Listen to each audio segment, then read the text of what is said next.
Hey friends, welcome back to my channel. Today I am keeping it real, as I always do with you. My bedroom got completely out of control over the weekend. It just became a catch-all. I was piling and piling and piling clean laundry everywhere. I started piling things on my desk, which I never do. This little corner over here at my bedside table is kind of always a mess. So I am determined to tackle that and take care of all of this and get my entire bedroom, every space of it, back in order and looking nice for the rest of this week. I have a daily general checklist that I like to accomplish first thing in the morning after Josh and my school kids leave and my teenagers are still asleep upstairs. And one of them is just to do a quick tidy of the downstairs. Now, if everyone has been doing their jobs, their chores, the downstairs is never that bad. Typically in the living room, as you can see here, there are a few pairs of socks that were kicked off last night as we watched a movie or TV together.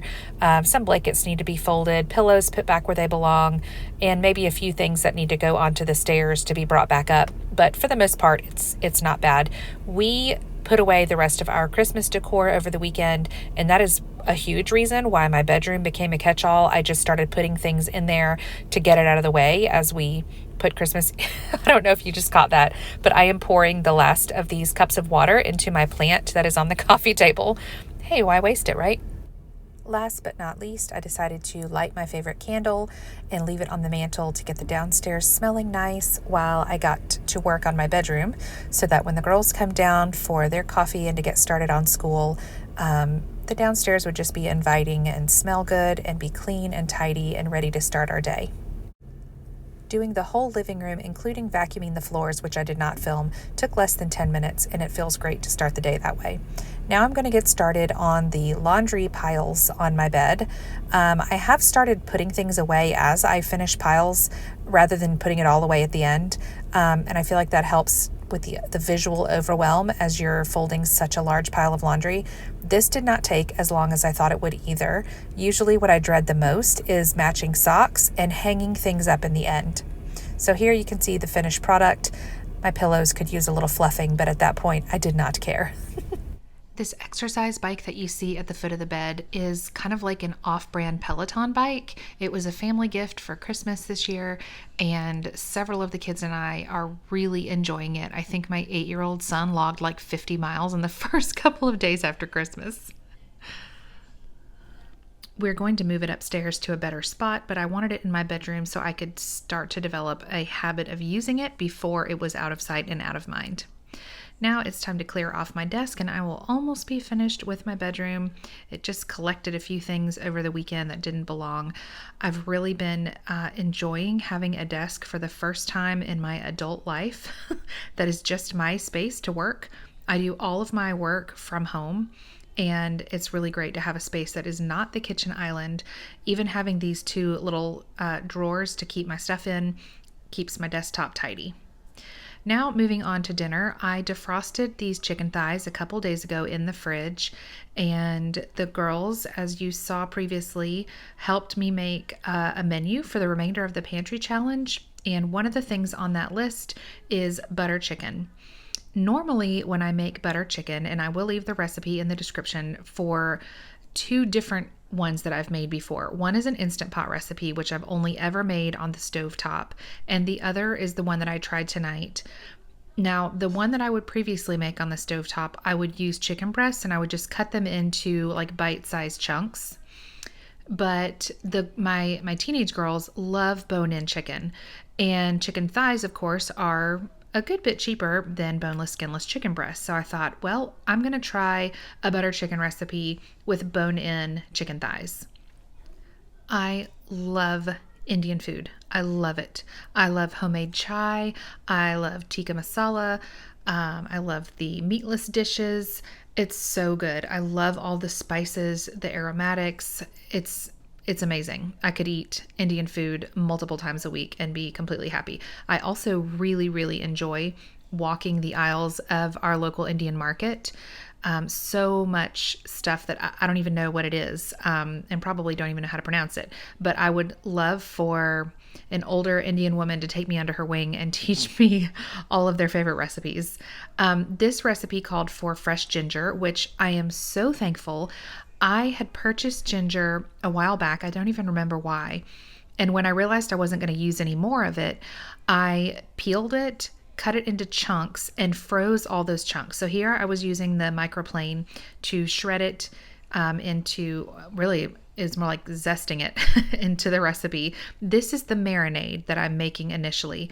It called for lemon juice, Greek yogurt, cumin, fresh ginger, garlic, garam masala, turmeric, which I used the very last of my turmeric, chili powder. I'm pretty sure it was not the chili powder that I have, but that's what I used because that's what I had. And this marinade smells amazing. Of course, the recipe says, put your chicken in with the marinade, mix it all really well, and stick it in the fridge for 24 hours, or at least overnight. So how long did my chicken sit in the marinade? Probably 20, 30 minutes. Once I get the chicken going in the pot, I am going to get started on some naan. Naan is really easy to make. It's just an Indian flatbread. It does call for a little bit of yeast. I'm not entirely sure why. I think every recipe that I've used for naan calls for yeast. This is what I am choosing to ignore while I go ahead and get supper on the stove. I believe Charlie was still on dishes when I filmed this, and it was a rough week for dish duty. So I started with, instead of putting butter at the bottom of the pan, you do add butter to butter chicken, obviously, but I decided to put a little bit of avocado oil in because I knew with the amount of time it was going to take for the chicken to cook, the butter would just completely burn. So I end up adding the butter to the recipe later toward the end, which is what I would normally do anyways in the other recipe that I used to follow. You just brown these chicken thighs. Here we go. I'm adding the butter. You brown the chicken thighs for about 2 or 3 minutes on each side. I had to do it in 2 batches since I had 9 chicken thighs. And then I ended up making the sauce in the blender. Now, at this point, I was completely out of tomato products of any kind. And really the base of this sauce is like a tomato puree or a tomato sauce, like a simple sauce. I believe with the other butter chicken recipe that I used to use, I used a can of crushed tomatoes, maybe. So I had everything I needed except for the tomato sauce or paste. I did have some cherry tomatoes, so I blended those up in the blender. And I also had a 1 cup serving of tomato soup, and it was homemade. And this is the little frozen bit of tomato. It's like a tomato ice cube. You can see to the left right there. The only strange ingredient in the tomato soup that probably didn't necessarily go with the butter chicken was fresh basil. But honestly, no one could tell as far as I know. And the sauce turned out delicious. The butter chicken turned out fantastic.